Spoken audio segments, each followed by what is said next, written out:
நேயர்கள் அனைவருக்கும் இனிமையான வணக்கங்கள். இந்த பக்தி நேரம் நிகழ்ச்சியின் மூலமாக திருத்தலங்களுடைய ஒரு சிக்னிஃபிகன்ஸ் என்ன அப்படிங்கறத நம்ம பார்த்துட்டே வரோம். எவ்வளவோ விஷயங்கள், எவ்வளவோ சுவாரஸ்யமான சரித்திரங்கள் ஒவ்வொரு திருத்தலத்திற்கும் இருக்கின்றது. அந்த பெருமாளுடைய சரித்திரங்களை எல்லாம் கேட்கும் பொழுது அந்த நிமிடமே அந்த திருத்தலத்துக்கு சென்று நாம் தரிசித்தால் எவ்வளவு நன்றாக இருக்கும் அப்படிங்கிற ஒரு எண்ணம் நமக்குள்ள ஏற்படுவதில் ஐயமே கிடையாது. அப்படி திவ்ய தேசங்களை தான் நம்ம பார்த்துட்டு வரோம். 108 வைணவ திவ்ய தேசங்கள். எதனால் திவ்ய தேசங்கள் அப்படின்னா, ஆழ்வார்கள் மங்களாசாசனம் பண்ணின திருத்தலங்களை தான் நம்ம திவ்ய தேசங்கள் அப்படின்னு சொல்லிகிட்டே வரும். இந்த திவ்ய தேசங்கள் ஒவ்வொரு இடத்துல இருக்கக்கூடியதை பகுதிகளாக நம்ம பார்த்துட்டே வரோம். சோழ நாட்டு திருப்பதிகள் 40, அதுபோல தொண்டை நாட்டில் இருக்கக்கூடியது 14, நடுநாட்டில் 2, இதெல்லாம் ஆகி 13 மலை நாட்டு திவ்ய தேசங்களையும் நாம் தரிசித்து முடித்தோம்.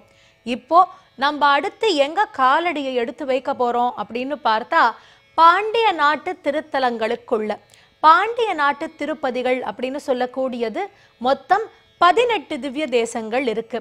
அந்த 18 திவ்ய தேசங்கள்ல முதல் திவ்ய தேசத்தை இன்றைய தினம் நாம் ஸ்மரிக்க இருக்கின்றோம். இது பொதுவான பட்டியல் அப்படின்னு பார்க்கும் பொழுது 78வது திவ்ய தேசம். இந்த 78வது திவ்ய தேசத்திற்கு என்ன திருநாமம் அப்படின்னு பார்த்தா, திருமழிசை ஆழ்வாருடைய பாசுரத்தோடு நம்ம தொடங்கினோம். திருக்குறுங்குடி அப்படின்னு சொல்லக்கூடிய திருத்தலம். திருநெல்வேலி அப்படின்னு சொன்னாலே அங்க இருக்கக்கூடிய அந்த வளம் நம்முடைய எண்ணத்திற்கு முதல்ல வரக்கூடியது. எப்படி கேரளாவை பார்த்தாலே பச்சை அப்படின்னு சொல்கின்றோமோ, எங்க பார்த்தாலும் வயல் அவ்வளவு அழகா இருக்கக்கூடியது. தாமிரபரணியினுடைய ஒரு செழுமை முழுக்க இருக்கக்கூடியது. அப்படிப்பட்டதுதான் அந்த திருநெல்வேலி அப்படின்னு சொல்லக்கூடிய பிரதேசம். திருநெல்வேலி இந்த பாண்டிய தேசம் அப்படின்னு சொல்லியாச்சுனாலே எல்லாருக்கும் நினைவில் வரக்கூடியது 2 விஷயங்கள் நிச்சயமா. ஒன்றென்ன, தமிழ் மொழி. சங்கம் வளர்த்த தமிழ் அப்படின்னு தானே சொல்கின்றோம். அப்படி தமிழ் சங்கம்ங்கிறதே பாண்டிய நாட்டுக்கு முதல்ல தான் உரித்தாக இருக்கக்கூடிய விஷயமாக இருக்கு. பாண்டிய நாடு, மதுரை இதெல்லாம் சொல்லும் போதே அந்த தமிழ் சங்க தமிழானது தான் நமக்கு முதல்ல ஞாபகம் வரக்கூடியது. அப்படி அந்த தமிழினுடைய ஒரு பெருமை. அதுபோல அந்த பிரதேசம், இந்த திருநெல்வேலி பக்கங்கள் எல்லாம் யோசிக்கும் பொழுது எத்தனை பேர் நம்முடைய சுதந்திர போராட்டமாகட்டும், அதற்கு முன்னாடி நடந்த எத்தனையோ யுத்தங்கள் இருக்கட்டும், எல்லாவற்றிலும் அவர்களுடைய வீர பராக்கிரம செயல்களை காண்பித்தவர்கள். அதனால அந்த திருநெல்வேலி மண், அந்த பாண்டிய பிரதேசம் அப்படின்னு சொன்னாலே வீரம் என்பதும் நம்முடைய எண்ணத்திற்கு வரக்கூடிய ஒன்றாக இருக்கின்றது. அப்படி திருக்குறுங்குடி அப்படின்னு சொல்லக்கூடிய திருத்தலம், அதனுடைய மேன்மை என்ன, சரித்திரம் என்ன அப்படிங்கிறதெல்லாம் பார்க்கறதுக்கு முன்னாடி வழக்கம் போல பெருமாளுடைய திருநாமம். இனிமேல் தாயார் தனிக்கோவில் நாச்சியார். ஏன்னா மலைநாட்டு திவ்ய தேசங்களை பார்க்கும் பொழுது தனிக்கோவில் நாச்சியார், ராஜகோபுரம் இப்படிங்கிறத ரொம்ப பார்க்கல. ஆனா இப்ப பாண்டிய தேசத்துக்குள்ள வந்துட்டோம் இல்லையா, எல்லாமே பெரிய பெரிய கோவில்கள் தான். அவ்வளவு அழகா இருக்கக்கூடிய கோவில்கள், வேலைப்பாடுகள் எல்லாம் சொல்லி மாளாது.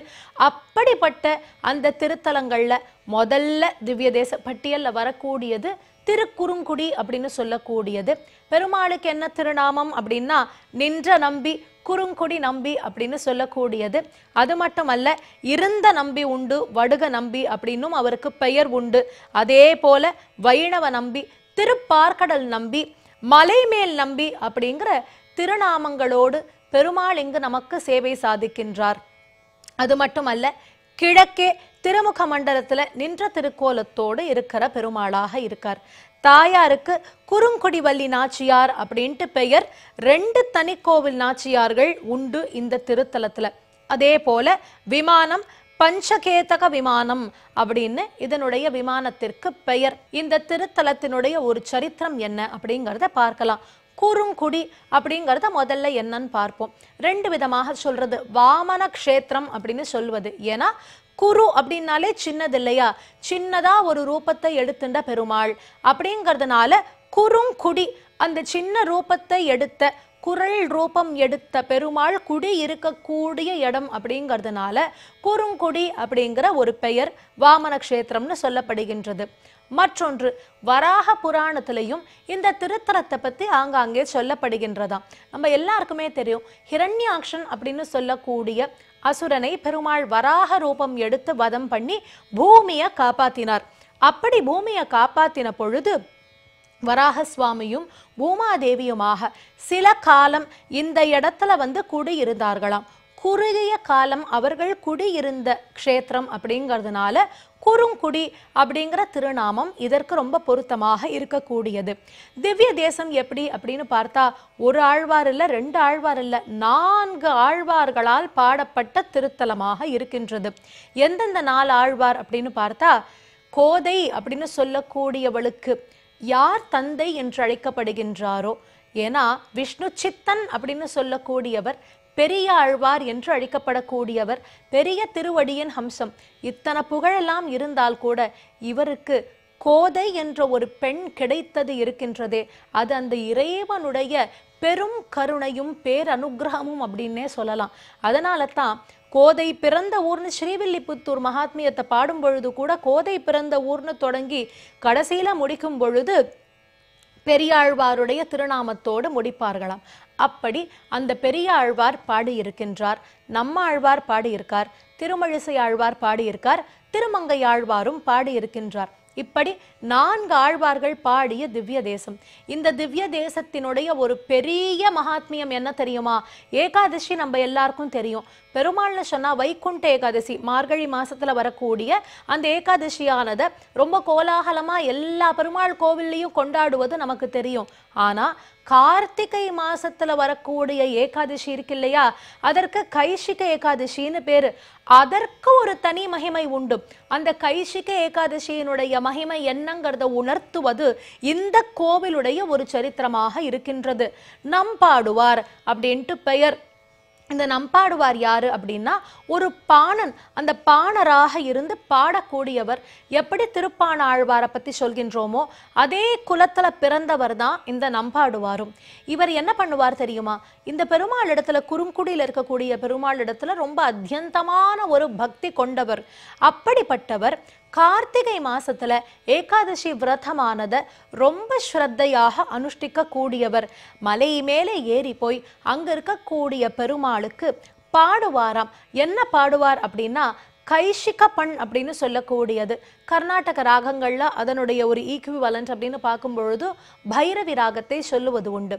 அந்த மாதிரி இவர் அங்கு போய் அந்த பெருமாளுக்கு பாடுவாராம். தன்னுடைய வழக்கமாகவே இதை வைத்து கொண்டிருக்கின்றார். அப்படி ஒரு சமயம் இவர் கிளம்பும் பொழுது ஒரு பிரம்ம ரக்ஷஸ் அந்த இடத்துல இவரை பிடிச்சுக்க வருதாம். அந்த பிரம்ம ரக்ஷஸ் இவரை பிடிக்க வரும் பொழுது இவர் சொல்கின்றார், என்னுடைய சரீரம் போக போறத பத்தி எனக்கு எந்த விதமான கவலையும் கிடையாது, நீ தாராளமா என்னை சாப்பிட்டு கொள்ளலாம். ஆனா நான் பெருமாளுடைய கைங்கரியத்துக்காக போய் கொண்டிருக்கின்றேன். அதனால பெருமாளுடைய கைங்கரியத்தை முடித்து விட்டு நான் வரும்போது நீ என்னை சாப்பிட்டுக்கொள் அப்படின்னு சொல்றார். இந்த பிரம்ம ரக்ஷசு பார்த்தது, யாராவது திரும்ப வருவேன் என்று சொல்லுவார்களா என்ன, அப்படியே சொன்னாலும் செய்து விடுவார்களா என்ன அப்படின்ட்டு, அதெல்லாம் நான் நம்ப மாட்டேன், நீங்க போயிட்டு வரலனா நான் என்ன பண்ணுறது அப்படின்னு கேட்டார். அப்போ இவர் சொல்கின்றாராம், நான் போயிட்டு வராம எப்படி இருக்க முடியும், மேலே போயிட்டு இந்த வழியாகத்தான் வந்தாகணும், எப்படியா இருந்தாலும் நீங்கள் என்னை பிடித்து சாப்பிடலாம். ஆனால் எனக்கு இந்த சரீர பிரக்ஞை அப்படிங்கிறது துளி கூட கிடையாது, தாராளமா என்னை நீங்கள் சாப்பிடலாம். ஆனால் நான் பெருமாளுடைய கைங்கரியத்தை தடையில்லாதபடிக்கு முடித்து விட்டு வருகின்றேன். ஏதோ என்னால் ஆன ஒரு சின்ன விஷயம் அந்த பெருமாளை பாடுவது, அதை சென்று நான் முடித்து விட்டு வரும் பொழுது நிச்சயமாக நான் உமக்கு உணவாகின்றேன். நான் வாக்கு கொடுத்தால் அதை நிச்சயமா காப்பாற்றுவேன், தயவு செய்து அதனால என்னை விட வேண்டும்னு அந்த பிரம்ம ராட்சசரிடத்துல இவர் கேட்டாராம். பிரம்ம ராட்சசரும் சரி நீங்கள் போய் வாருங்கள்னு அனுப்பினார். இவர் மேலே போயிட்டு பெருமாளை ஆச்சரியமா சேவிக்கின்றாராம். அன்றைய தினம் ஒரு ஆச்சரியமும் நிகழ்கின்றது. மனசுல என்ன அப்படின்னா, இப்போ இந்த சரீரம் போக போறது, திரும்பி போகும் பொழுது பிரம்ம ராட்சசி எப்படியும் என்னை அடிச்சு சாப்பிட்டுடுவா. அப்படி இருக்கும் பொழுது இனிமே இந்த பெருமாளை இந்த சரீரத்தோடு நான் எப்படி தரிசிப்பேன், அது ரொம்ப கஷ்டம் இல்லையா? அதனால இன்னைக்குத்தான் நம்ம இறுதியா இந்த பெருமாளுக்கு இந்த ஒரு கைங்கரியத்தை பண்ண போறோம் போல இருக்கு. இவர் காட்சி கிடைத்தால் எவ்வளவு அருமையாக இருக்கும் என்று மனதார பிரார்த்திக்க, துவஜஸ்தம்பம் சற்றே விலகி இவருக்கு பெருமாள் காட்சி தருகின்றாராம். இன்னைக்கும் அதனால திருக்குறுங்குடியில பார்க்கும் பொழுது துவஜஸ்தம்பம் சற்று விலகி இருக்கக்கூடியதை நாம் காண முடிகின்றது. அப்படி இந்த நம்பாடுவார் தரிசனத்தை முடித்துவிட்டு பாடி முடித்து தன்னுடைய கைங்கரியங்கள் எல்லாம் முடிந்து அப்படியே வருகின்றாராம். வரும் பொழுது இந்த பிரம்ம ராட்சசு காத்துட்டு இருக்கு இல்லையா அவரை சாப்பிடுறதுக்காக, இவர் அதை பத்தி எல்லாம் கவலைப்படல. அப்படி வரும் பொழுது பெருமாளே இவரை சோதிக்கலாம்ங்கிற மாதிரி வராராம். எப்படி? ஒரு வயோதிகமான ரூபத்தை எடுத்துட்டாராம். வயசான ரூபத்தை எடுத்துண்டு இவர்கிட்ட வந்தாராம். நம்பாடுவார்கிட்ட வந்து சொல்கின்றார், இந்த வழியா போகாதீள், அங்க ஒரு பிரம்ம ராட்சஸ் இருக்கு, அந்த பிரம்ம ராட்சஸ் உங்களை அடிச்சு சாப்பிடும், வேற வழியா எப்படியாவது போயிடலாம், நான் வேணா கூட்டிட்டு போகட்டுமா அப்படின்னு கேட்டாராம். அப்போ அந்த சமயத்துல கூட நம்பாடுவார் சொல்கின்றார், எத்தனை வழி வேணாலும் இருக்கட்டும், அதை பத்தி எனக்கு கவலை இல்லை, என் சரீரத்தை பத்தியும் எனக்கு கவலை இல்லை, என் வாக்கை பத்தி எனக்கு கவலை உண்டு, நான் அந்த பிரம்ம ராட்சஸுக்கு வாக்கு கொடுத்துட்டு வந்திருக்கேன், உனக்கு உணவாவேன் அப்படின்னு சொல்லியிருக்கேன், அதனால நான் போயிட்டு திரும்ப வருவேன்னு அதற்கிட்ட சொல்லியிருக்கேன், அதனால நான் அதில் இருந்து மாற மாட்டேன், கொடுத்த வாக்கு கொடுத்ததுதான், அதனால என் உயிர் போனாலும் பரவாயில்லைன்னு சொல்லிட்டு இவர் வந்தாராம். பெருமாள் பார்த்தார், என்ன ஒரு திருடம் இல்லையா, யாராவது தன் உயிர் போகணும் அப்படின்னு நினைப்பார்களோ, ஆனால் பெருமாளுக்கு கைங்கரியம் செய்துவிட்டு வந்து தன் உயிர் போனாலும் பரவாயில்லைன்னு வாக்குக்கு இவ்வளவு முக்கியத்துவம் கொடுக்கிறாரே என்று பெருமாளுக்கே இவரை பார்த்து வியப்பு ஏற்படுகின்றது. நம்பாடுவார் வரும் பொழுது இந்த பிரம்ம ராட்சசு சரியா அங்க காத்துட்டு இருந்தாராம். சரி, நீ எங்களை சாப்பிடலாம் என்று சொல்ல பிரம்ம ராட்சசு சொல்றார், என்னால உங்களை சாப்பிட முடியல, என்னவோ தெரியல, எனக்கு முழுமையா இருக்கு, வயிறெல்லாம் ரொம்பினாப்புல இருக்கு எனக்கு, அதனால இப்ப பசியே இல்லை, இனி வாழ்நாளுக்கு எனக்கு பசிக்காது போல இருக்கு, அந்த மாதிரி இருக்கு எனக்கு இப்போ அப்படின்னு சொன்னாராம். இவர் சொன்னார், அதற்கு என்ன பண்ணணும், இல்ல நான் பிரம்ம ராட்சசா சுத்தின்னு இருக்கேன் இல்லையா, எனக்கு ஒரு சாபம் தான் காரணம், இந்த சாபத்தில் இருந்து நீங்க நினைச்சாதான் எனக்கு விமோசனம் கொடுக்க முடியும் என்று சொன்னாராம். நான் என்ன விமோசனம் கொடுக்க முடியும் அப்படின்னு கேட்கிறப்ப, நித்தியம் நீங்கள் சென்று அந்த பெருமாளுக்கு கைங்கரியம் செய்யக்கூடியவர், குறிப்பா இந்த ஏகாதசி அன்னைக்கு போய் பாடி அவரிடத்துல போய் நின்று அவருக்கு கைங்கரியம் செய்கின்றீர்கள், அதனுடைய பலனை அடியனுக்கு தர வேண்டும், அந்த பலன் என்னுடைய சாபத்தை நீக்கிவிடும்னு சொல்றாராம். இவர் சொல்றார், பலன் வேண்டும்னு நான் பாடினதே கிடையாதே, அங்க போய் எப்ப பாடினாலும் இது வேணும் அது வேணும்னு நான் பெருமாள்கிட்ட கேட்டதே கிடையாதே, அப்படி இருக்கும் பொழுது நான் பலனை எப்படி தர முடியும், நான் ஏதாவது பலனை வேணும்னு கேட்டா தானே உங்களுக்கு கொடுக்க முடியும்னா, இல்ல இல்ல அப்படி சொல்லக்கூடாது, எப்படியும் கடைசியா அந்த கைசிக பெண் பாடுவீர்கள் இல்லையா, அந்த கைசிக பெண் பாடிய ஒரு பலன் உங்களுக்கு இருக்கும், அந்த பலனானதை எமக்கு தர வேண்டும் என்று சொல்ல நம்பாடுவார் அவருடைய பலனானதை இவருக்கு அப்படியே தாரை வார்த்து கொடுத்தாராம். அந்த பலனானதை கொடுத்த உடனேவே பிரம்ம ராட்சசனுடைய ஒரு சாபமானது நிவர்த்தியானது. நம்பாடுவாருக்கு பெருமாள் பிரத்யக்ஷமாகி அனுகிரகம் செய்கின்றாராம். அப்படி கைசிக ஏகாதசி விரதமானதை யார் மேற்கொண்டாலும் அவர்களுக்கு பெருமாள் பிரத்யக்ஷமாகி அனுகிரகம் செய்வார் என்பதற்கு நம்பாடுவாருடைய ஒரு சரித்திரம் நமக்கு ஆணிவேராக இருக்கின்றது. இன்னைக்கும் இந்த நம்பாடுவார் சரித்திரத்தை அவருடைய வம்சாவளியில் வந்தவர்களே ரொம்ப அழகா நாடகமாக அந்த கைசிக ஏகாதசி சமயத்துல ஒரு உற்சவமாகவே அங்க நம்ம அதை பார்க்க முடியும். இந்த கோவிலானது திருக்குறுங்குடி ஜீயர் சுவாமிகள் அவருடைய ஒரு கட்டுப்பாடுல ரொம்ப ஆச்சரியமாக பராமரிக்கப்பட்டு வந்துட்டு இருக்கு. அப்படிப்பட்ட இந்த திருக்கோவில்ல முதல்லயே நம்ம பார்த்தோம், திருவன்பரிசாரம் பார்க்கும் பொழுது அதுல ஒண்ணு சொன்னேன், உடையநங்கை என்று சொல்லக்கூடிய நம்மாழ்வார் அம்மாவின் அவதார ஸ்தலம்னு.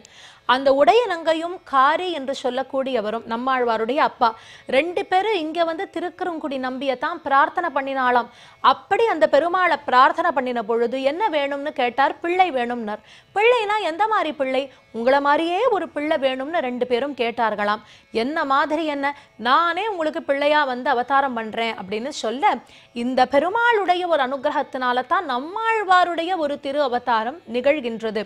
சரி, ஒரு ஆழ்வாருடைய அவதாரத்தை பார்த்தோம், மற்றொரு ஆழ்வாருக்கு ஏற்றம் தந்த இடம் எது அப்படின்னு பார்த்தா அதுவும் இந்த திருக்குறுங்குடின்னு சொல்லக்கூடிய திருத்தலம். எந்த ஆழ்வாருக்கு? திருமங்கை ஆழ்வார் கடைசியா பாடின திருத்தலம் இதுதான். திருமங்கை ஆழ்வார் நிறைய திருப்பணிகள் எல்லாம் முடிச்சு ஸ்ரீரங்கநாதர்கிட்ட பிரார்த்தனை பண்றார். அவர் சொல்கின்றார், என்னுடைய தெற்கு வீட்டிற்கு நீங்கள் வாரும், அங்கு உங்களுக்கு வீடு பேரு என்று சொல்ல இந்த இடத்துல வந்து கைங்கரியம் பண்ணி இங்க பாடுகின்றாராம். அவருக்கு இந்த இடத்துல ஏற்றத்தை தருகின்றார் பெருமாள். இன்னைக்கும் அவருக்கு திருவரசு அப்படின்னு சொல்லக்கூடியதை நம்ம பார்க்க முடியும். அப்படி திருமங்கையாழ்வாருக்கு ஏற்றம் தந்த திருத்தலம் திருக்குறுங்குடி அப்படின்னு சொல்லக்கூடிய இந்த திருத்தலமானதுல இருக்கக்கூடிய பெருமாள் தான். அதே போல ராமானுஜருடைய ஒரு சரித்திரம், மலைநாட்டு திவ்ய தேசங்களை பத்தி பார்க்கும் பொழுதே இதை நம்ம பார்த்தோம். திருவனந்தபுரத்துக்கு ஒரு சமயம் ராமானுஜர் செல்கின்றார்.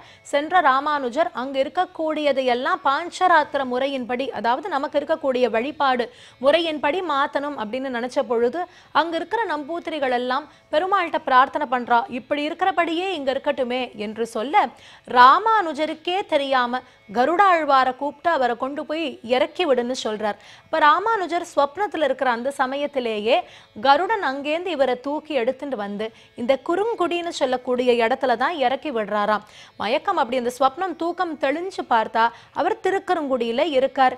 ஆஹா, பெருமாளுடைய சித்தம் இப்படித்தான் போலும் அப்படின்ட்டு அந்த இடத்துல இருக்கார். கருடன் அங்கேருந்து ராமானுஜரை இங்க அழைச்சிட்டு வர்றதுனால தான் திருவனந்தபுரத்துல நம்ம கருடன் அப்படிங்கறத பெருசா பார்க்க முடியாது. மற்ற எந்த திருத்தலங்களுக்கு போனாலும் அங்க கருடன் அப்படிங்கிறவரை நாம் சேவிக்க முடியும். இங்க ராமானுஜர் அப்படி முழிச்சு பார்க்கிறார். அதே சமயம் வடுக நம்பின்னு அவரோட கூட இருக்கிறவர் உண்டு. இந்த வடுக நம்பியை கூப்பிடுறார், அவர் வரல. பெருமாளே வடுக நம்பியாக வந்து இவருக்கு திருமண் பட்டி கொடுத்து திருமண் காப்பெல்லாம் இட்டு விட்டு எல்லா சுற்றுச்சைகளும் பண்றாராம். பண்ணி முடித்து அப்படி கோவிலுக்கு போகும் பொழுது இவரையும் தாண்டி துவஜஸ்தம்பத்தை தாண்டி அந்த வடுக நம்பி உள்ள போய் பெருமாளோடு அப்படி ஐக்கியமானதை பார்த்தாராம். ஆஹா, பெருமாள் தான் வடுக நம்பியாக வந்திருக்கார், அதனால இந்த பெருமாளையே இனிமே நான் வடுக நம்பின்னு கூப்பிடுவேன் என்று சொல்ல அதனால பெருமாளுக்கு வடுக நம்பி அப்படிங்கிற ஒரு திருநாமமும் இங்கு ரொம்ப அழகாக சொல்லப்படுகின்றது. அது மட்டுமல்ல, ஆச்சரியமான பல சரித்திரங்கள் இந்த திருக்குறங்குடியில பார்க்கும் பொழுது நமக்கு கிடைக்கின்றது. பெருமாளுடைய சிலம்பு விழுந்த இடம்தான் இந்த இடத்துல ஆறாக இருக்கின்றது அப்படின்னு சொல்லப்படுகின்றது. அந்த ஆறுல யார் ஒருவர் ஸ்நானம் செய்து பெருமாளை பிரார்த்தனை செய்கின்றார்களோ அவர்களுக்கு வீடு பேரு என்று சொல்லக்கூடியது நிச்சயம் உண்டு அப்படின்னு சரித்திரம் சொல்கின்றது. அதே போல இந்த திருத்தலத்துல இன்னொரு சிறப்பு என்ன அப்படின்னு பார்த்தா, பரமேஸ்வரனுக்கு இங்க ஒரு சன்னதி உண்டு. பக்கம் நின்றார் அப்படின்ட்டு பெயர் அவருக்கு. திருமங்கையாழ்வார் கூட பாசுரத்துல பக்கம் நின்றாரை பத்தி ரொம்ப அழகாக சொல்கின்றார். அதாவது பெருமாளுக்கும் சிவபெருமானுக்கும் நடுவுல இருக்கக்கூடிய அந்த தொடர்பு எவ்வளவு அழகானது என்று திருமங்கையாழ்வார் அவருடைய பாசுரத்துல பாடுகின்றாராம். பரமேஸ்வரனுக்குத்தான் பெருமாள்கிட்ட எவ்வளவு பிரியம் அப்படின்னு சொல்லக்கூடியதை ஆழ்வார் தன்னுடைய பாசுரத்தில் அழகாக நமக்கு விளக்குகின்றார். அப்படி பக்கம் நின்றாருக்கு தனி சந்நிதி உண்டு, பூஜைகள் உண்டு. இன்னைக்கும் திருக்குறுங்குடி ஜீயர் சுவாமி பக்கம் நின்றாருக்கு குறையேதும் உண்டோ, எல்லாம் சரியா இருக்கு தானே அப்படின்னு கேட்கிற ஒரு வழக்கம் இருந்துட்டு இருக்கான். ஏன்னா அந்த சிவபெருமானுக்கு எல்லாம் சரியாக முறைப்படி நேரத்துக்கு நடக்கணும் அப்படிங்கிறதுல அவ்வளவு கண்ணும் கருத்தும் பெருமாளுக்கு உண்டு அப்படிங்கிறத உணர்ந்து அந்த பக்கம் நின்றாருக்கு எல்லாம் சரியாக நடக்கின்றதா அப்படிங்கிறத கவனிக்கக்கூடிய ஒரு மரபு இன்னி வரைக்கும் இந்த திருத்தலத்துல இருக்கக்கூடியது இதனுடைய ஒரு தனிச்சிறப்பாக இருக்கின்றது. அப்படி இந்த திருத்தலத்திற்கு போனா பரமேஸ்வரனையும் பெருமாளையும் சேர்ந்து தரிசிக்கக்கூடிய ஒரு பாக்கியம் நம்ம எல்லாருக்குமே கிடைக்கும் என்று சொல்லி இங்க இருக்கக்கூடிய திருக்குறுங்குடி நம்பிக்கு திருப்பல்லாண்டு பாடி அடுத்த திவ்ய தேசத்தோடு உங்கள் அனைவரையும் சந்திக்கும் வரை உங்களிடமிருந்து விடை பெறுவது சுசித்ரா பாலசுப்ரமணியன். நன்றி, வணக்கம்.